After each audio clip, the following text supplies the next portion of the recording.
El día de hoy, junto a mis compañeros Juan Esteban Velázquez, María Alejandra Zavala y mi persona Daniel Ducara, les vamos a explicar la separación de unos compuestos por el método de vapor marginal.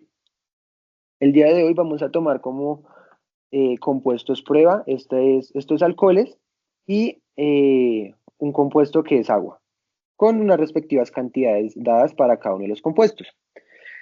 Antes de empezar el método, vamos a tener en cuenta lo siguiente. Primero, ¿cuál compuesto es el compuesto ligero clave, el compuesto ligero, pesado clave?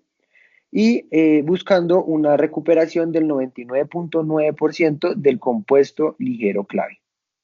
A su vez, vamos a tener en cuenta la volatilidad relativa para cada uno de ellos. Y teniendo en cuenta si tenemos azeótropos, si podemos hacer una separación por columna ordinaria o si podemos hacer una separación por método Flash, que sería mucho más fácil. Para ello requerimos principalmente de las presiones de saturación calculadas a una temperatura que en este caso son 65 grados Celsius. Acá se muestran cada una de las constantes para cada compuesto y el cálculo de la presión de saturación por el método de Antoine. A partir de la presión de saturación se hace el cálculo de la volatilidad relativa y acá podemos observar lo siguiente. Lo primero es que no tenemos azeótropos en la mezcla. Lo segundo es que hay dos compuestos que son el hexanol y el octanol que se pueden separar por medio del método Flash, o sea que es mucho más rápido y serían los compuestos principales, los primarios a separar, y los demás se pueden separar por una columna ordinaria. Para ello, le damos una abreviación a cada uno de los compuestos de la A a la G para poder tener facilidad en los cálculos a continuación. Se hace una secuencia de torres de destilado para la separación de los compuestos. En este caso, como tenemos dos compuestos que se pueden separar fácilmente por Flash, hacemos la secuencia separando primero el último, que es el octanol, y posteriormente separando hexanol y hectanol para así, a partir del vapor marginal, deducir cuál de las secuencias de Torres sería la más indicada para este proceso.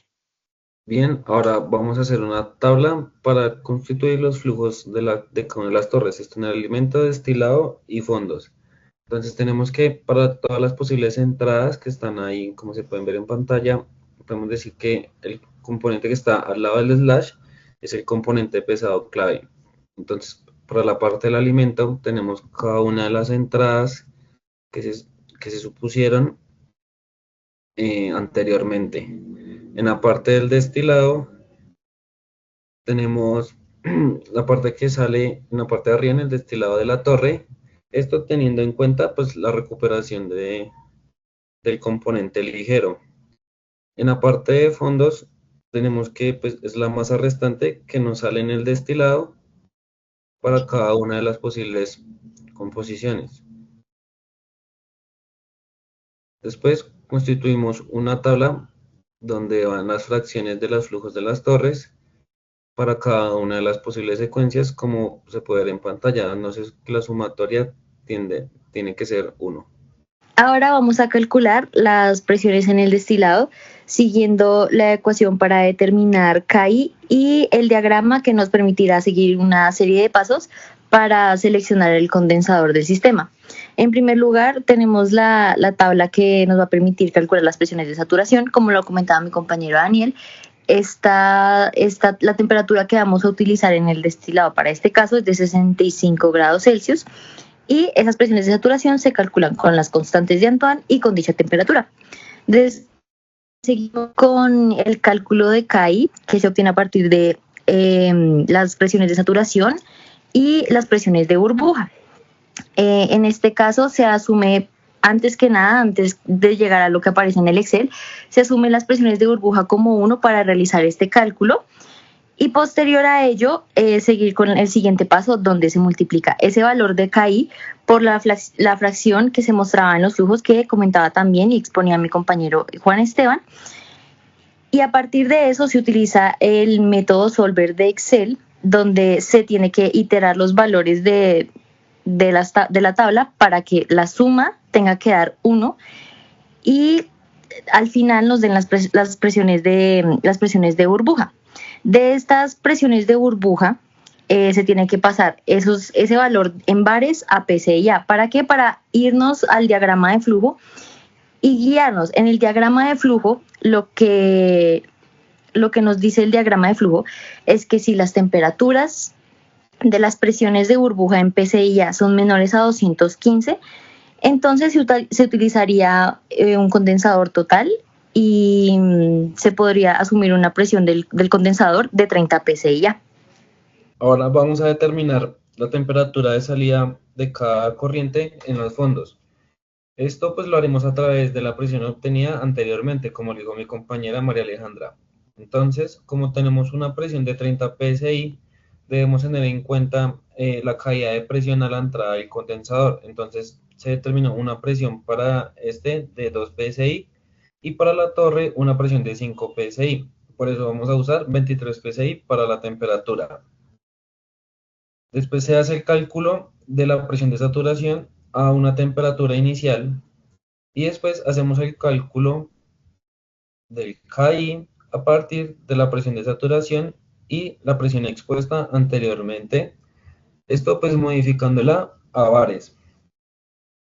Después de esto vamos a multiplicar el KI obtenido por la fracción en los fondos de cada componente y pues usando el solver iteramos la temperatura hasta que la sumatoria dé igual a 1. Como podemos ver en la columna azul es la temperatura que se halló en los fondos determinada en Celsius. Ahora vamos a calcular la temperatura para el alimento. Esto con el fin de realizar la estimación de la relación de reflujo para cada columna. Sin embargo, pues para este procedimiento se va a implementar la ecuación de Underwood que pues aparecía en el Excel. En este caso, se puede ver en la ecuación la presencia de la variable Q, que es como el valor que vamos a tener en cuenta. Teta por ahora, el valor de teta no lo tenemos todavía, entonces todavía no, posteriormente lo vamos a encontrar.